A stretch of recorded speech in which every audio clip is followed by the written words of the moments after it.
Bonsoir à tous, soyez les bienvenus pour suivre avec nous ce journal, dont voici les titres. Célébration conjointe lors de la journée des cheminots qui s'est tenue à Addis Abeba en Éthiopie. Dans l'actualité internationale à Gaza, au 666e jour, la famine tue plus que les bombes, c'est ce que nous verrons en fin de journal. C'était les titres, place au développement et nous ouvrons ce journal pour parler des temps et des intempéries. En effet, depuis le 31 juillet, dès l'aube, les régions de Dikil, Asaïla, Galafi et autres sous-régions ont été les premiers à ressentir la montée en puissance des éléments. Des fortes précipitations accompagnées de coups de vent extrêmement violents ont balayé ces zones rurales. Le lendemain, le 1er août, ces intempéries ont gagné la capitale à Djibouti-Ville. Ce sont surtout les quartiers de Hodan Balbala qui ont connu des pluies intermittentes. Mais c'est la région de Tadjoura qui a sans doute subi de forts impacts de ces intempéries. Aux environs de 17 heures, tout le littoral a été frappé de plein fouet. La station de Tadjoura a enregistré 20 mm de pluie, tandis que Sagalou cumulait les 18 mm, à Sagela les 10 mm, Chebele 2 mm, des chiffres qui pris isolement peuvent sembler modestes, mais qui, conjugués au vent violent, ont causé de véritables ravages. Plus tard, dans la région d'Ali Sabieh, des rafales particulièrement violentes de vent ont balayé la zone de Gestir, non loin de la frontière avec le Somaliland. Là aussi, plusieurs familles ont vu donc leurs habitations endommagées. À Obok et Arta, aucune précipitation n'a été signalée jusqu'à présent. Selon l'Agence nationale de la météorologie, ces perturbations s'inscrivent dans un contexte de transition climatique. Les autorités recommandent à la population, notamment en zone rurale, de redoubler de vigilance face au risque de violents vents et ruissellements soudains. Et à Tadjoura, je vous le disais, donc en début d'après-midi, la ville de Tadjoura a été frappée par des fortes pluies accompagnées de vents violents provoquant des dégâts matériels dans plusieurs quartiers. Ces intempéries soudaines ont causé l'arrachage de toitures de plusieurs habitations, mais c'est la chute de plusieurs arbres et poteaux électriques. Aucun bilan humain n'a été signalé, mais les dommages matériels restent significatifs. Les autorités locales appellent les habitants à faire preuve de vigilance, à limiter leurs déplacements, notamment dans les zones où les risques d'effondrement ou d'électrocution peuvent persister. Un appel à la solidarité a également été lancé en soutien aux familles touchées par ces intempéries. Le ministre délégué chargé de la décentralisation, ministre des infrastructures et des équipements par intérim, Qassim Haroun Ali, a pris part à la cérémonie de la célébration de la journée dédiée aux travailleurs cheminots de deux pays qui s'est déroulée le 1er août à la gare centrale d'Addis Abeba. Il était accompagné dans son déplacement du directeur général de la société djiboutienne des chemins de fer, Mahmoud Roble Dabbar, du directeur général du DMP, Hid Ahmed Mohamed, du directeur général adjoint de l'Ethio-Djibouti Railway, Youssouf Jama, du conseiller du président de la République en charge des infrastructures, Diriye Hachi, du conseiller technique du ministère des infrastructures et de l'équipement, M. Aoulad Jama. L'ambassade de la République de Djibouti en Éthiopie a été représentée par Ousmane Abdi, conseiller de l'ambassade. Cette cérémonie marque ainsi le début d'une nouvelle ère pour les cadres cheminots de la société binationale Ethio-Djibouti Railway qui a réuni un monde nombreux de divers politiques, diplomatiques, opérateurs économiques, commerciaux, notamment des membres du gouvernement éthiopien, dont les ministres des Transports, de la Logistique, du ministre des Finances, Ahmed Shide, du gouverneur de la Banque centrale d'Éthiopie, ainsi que d'autres hauts responsables du monde de la logistique et du transport.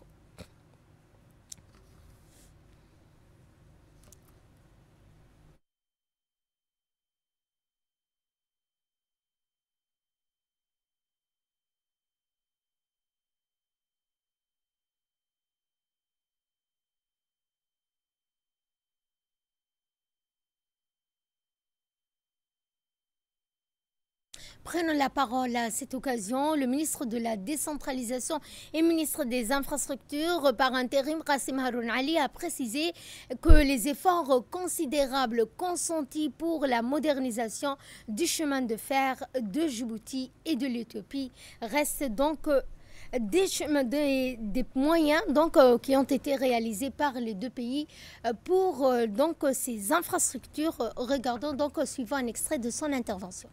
Le chemin de fer a été historiquement le cordon ombilical qui reliait nos deux pays. Mais depuis 2018, une nouvelle ligne ferroviaire moderne électrifiée à grande capacité a vu le jour. Grâce à la vision et au leadership de nos deux leaders politiques, je salue au passage l'accompagnement et le soutien sans faille de son Excellence Ismaïl Omar Guelleh, le président de la République de Djibouti, et son Excellence Dr Ahmed Abiy, Premier ministre de la République fédérale et démocratique d'Éthiopie, au développement et à la perfection durable du secteur ferroviaire. L'EDR n'a cessé de se développer, de surmonter des défis complexes et de faire preuve d'innovation et de résilience. L'année écoulée, et en particulier le premier semestre 2025, a été marquée par une nette progression dans plusieurs domaines clés. Une hausse notable des volumes de fret transportés, une optimisation de la gestion des ressources et des matériels roulants, et surtout une mobilisation sans faille des équipes sur le terrain à tous les niveaux de la chaîne. Ce sont là des résultats qui méritent d'être salués avec fierté. Ensuite, le ministre, M. Qassim Haroun Ali, a participé à un panel aux côtés de ses homologues éthiopiens des transports et des finances sur la question de la connectivité à travers les investissements réalisés par les deux pays dans le domaine portuaire, des parcs industriels, des zones franches, de la connexion du rail aux différentes plateformes logistiques et portuaires. De l'intégration également du chemin de fer, non seulement entre les deux pays, mais à travers le continent africain via la vision stratégique 2063 de l'Union africaine dans le projet ferroviaire intracontinental. Il était également question de l'ambition de Djibouti d'être un hub de la logistique de la Corne de l'Afrique, mais aussi pour le grand marché du Comesa. Nous allons aux Seychelles où la ministre de la Jeunesse et de la Culture, Dr Hibo Moumin Assowe, a effectué une visite au village des jeunes qui accueille les athlètes des délégations participantes au 13e jeu de la Commission de la Jeunesse et des Sports de l'Océan Indien.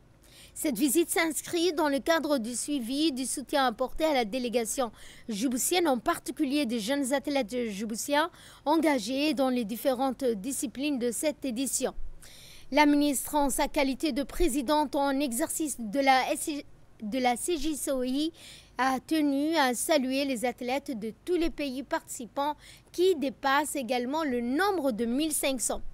Elle a également s'est imprégnée des conditions d'accueil, d'hébergement, de restauration mises à disposition en visitant les installations du village qui est stratégiquement situé au cœur de ces infrastructures.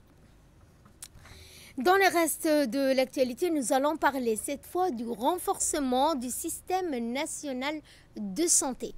En effet, du 29 au 31 juillet, s'est tenu un atelier de validation du manuel opérationnel de déploiement de suivi des activités des agents de santé communautaires. Cette démarche s'inscrit dans une volonté d'accélérer les progrès vers la couverture sanitaire universelle en rapprochant les services de santé essentiels des communautés les plus vulnérables, notamment en zone rurale. Rassemblant plus de 70 participants, parmi eux des représentants du ministère de la Santé, d'autres ministères sectoriels ainsi que des experts issus de partenaires techniques et financiers, notamment l'Organisation mondiale de la santé et l'UNICEF. La cérémonie d'ouverture a été présidée par M. Mohamed Ali Mohamed, secrétaire général du ministère de la Santé, en présence de M. Farah Hassan Farah, représentant adjoint du bureau de l'OMS à Djibouti. Cet atelier marque une avancée significative dans la concrétisation de la politique nationale de santé communautaire.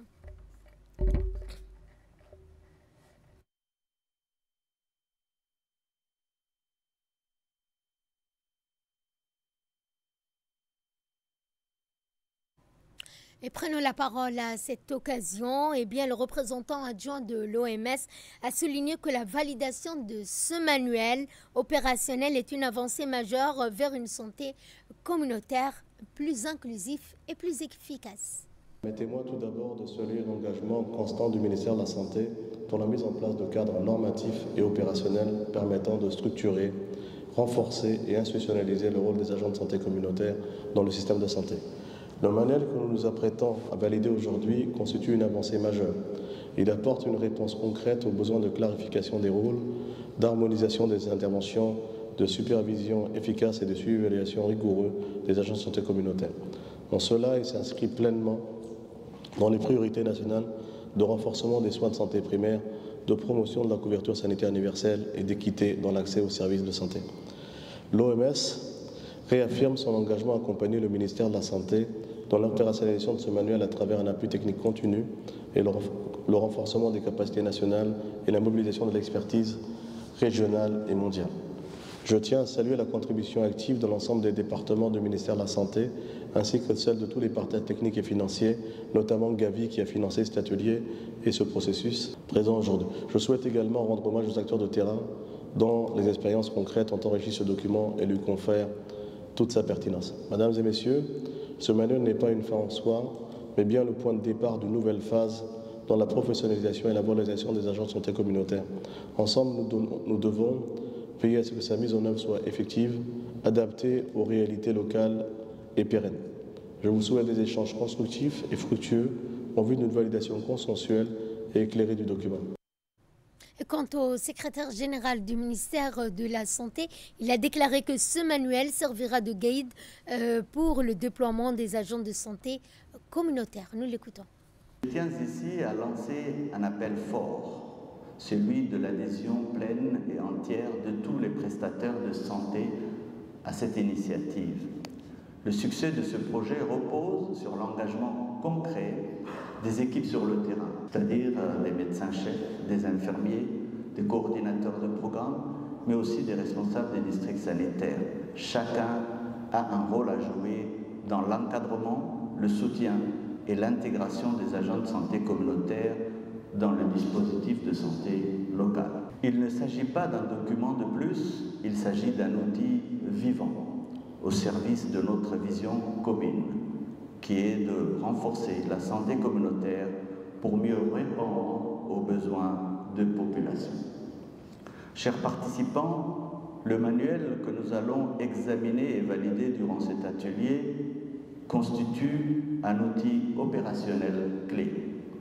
Il précise le paquet d'activités des agents de santé communautaire, les modalités de leur recrutement, de leur formation, ainsi que les mécanismes de suivi et d'évaluation. Je vous invite à le parcourir avec attention, à l'amender avec exigence, à le questionner avec esprit critique et à identifier avec lucidité les facteurs clés de succès de sa mise en œuvre. Car c'est ici, dans cette salle, que se construit l'efficacité future de notre dispositif communautaire.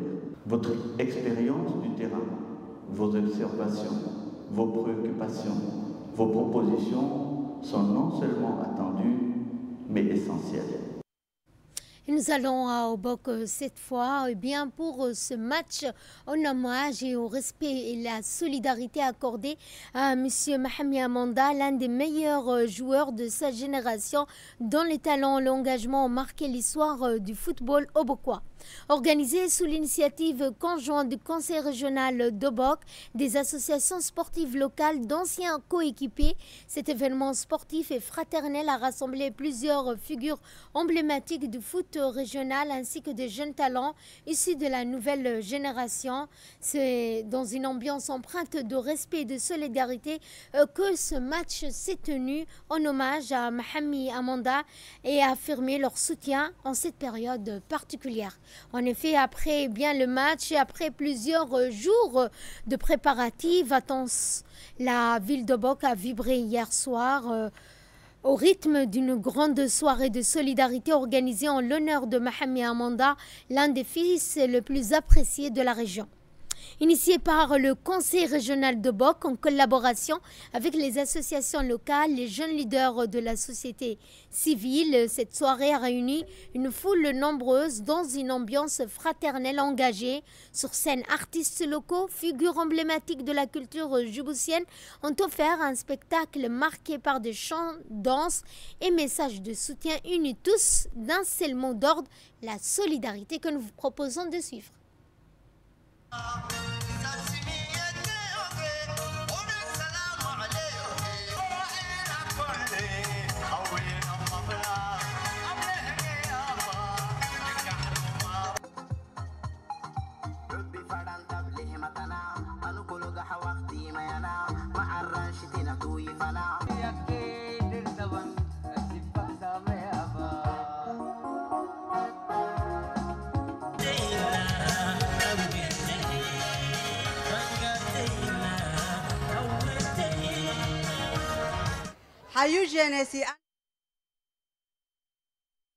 S'exprimant à cette occasion, le président du conseil régional a indiqué, je le cite, « Je tiens tout d'abord à remercier les organisateurs de cet événement ainsi que ceux qui ont contribué à cet élan de solidarité ici à Obok, dans la région voisine de Tadjoura et au sein de notre diaspora. C'est ce que vous avez montré aujourd'hui, chers Obokois, est un exemple fort de cohésion, d'unité, de fraternité. Je vous invite à faire en sorte que cet esprit de solidarité soit un engagement de tous les jours. En tant qu'aînés responsables, nous serons toujours à vos côtés. Nous sommes là pour vous accompagner, vous soutenir. Ceci est notre devoir. Nous allons à Hargeisa pour la 18e édition de la Foire internationale du livre qui a attiré sa révérence après une semaine intense de célébrations littéraires, d'échanges culturels, de débats intellectuels.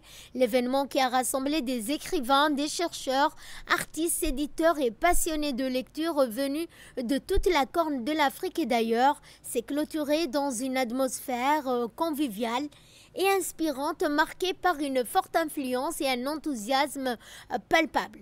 Tout au long de cette édition, des panels thématiques ont permis d'aborder des sujets aussi variés que la paix, la mémoire, l'identité, les enjeux environnementaux ou encore la place de la jeunesse dans la culture. Des stands des éditeurs n'ont pas désemplis, témoignant d'un appétit croissant de la culture dans la région. La cérémonie de clôture a tenue en présence d'organisateurs partenaires internationaux, figures éminentes du monde littéraire, a rendu un hommage appuyé à tous les participants qui y ont contribué de faire de cette édition une réussite, tandis qu'un vibrant hommage plaidoyer a été lancé pour renforcer la circulation du livre en langue locale et encourager les jeunes à l'écriture. Parmi les moments forts de cette clôture fut la prestation de la troupe Gypte Talente représentant la République de Djibouti a été unanimement saluée. Leur pièce de théâtre historique jouée sur scène juste après la fin du panel a captivé l'audience par sa profondeur, son intensité.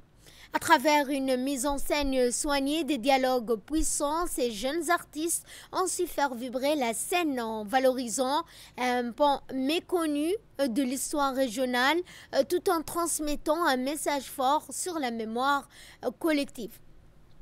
En conclusion, cette édition 2025 de la Foire du livre de Hargeisa s'achève sur une note d'espoir et de fierté. Et de là, nous passons à ce qui domine l'actualité internationale. À Gaza, je vous le disais dans les titres, au 666e jour du génocide, les tirs d'occupation israélienne ont fait de nouvelles victimes dans la bande de Gaza, où le nombre de martyrs tombés en cherchant de la nourriture dépasse désormais celui des martyrs tués par les bombardements israéliens. Alors que la crise alimentaire s'aggrave dans ce territoire palestinien dévasté, le ministère de la Santé a annoncé ce samedi que des camions transportant des médicaments de fourniture médicale urgents entreront dans la bande de Gaza ou peut être distribués aux hôpitaux intérimaires de l'Organisation mondiale de la santé. Le ministère a également précisé dans un communiqué qu'aucun aliment ne figure parmi la cargaison. Sur ce, notre journal touche à sa fin. Merci à vous de nous avoir suivis. Excellente soirée à toutes et à tous.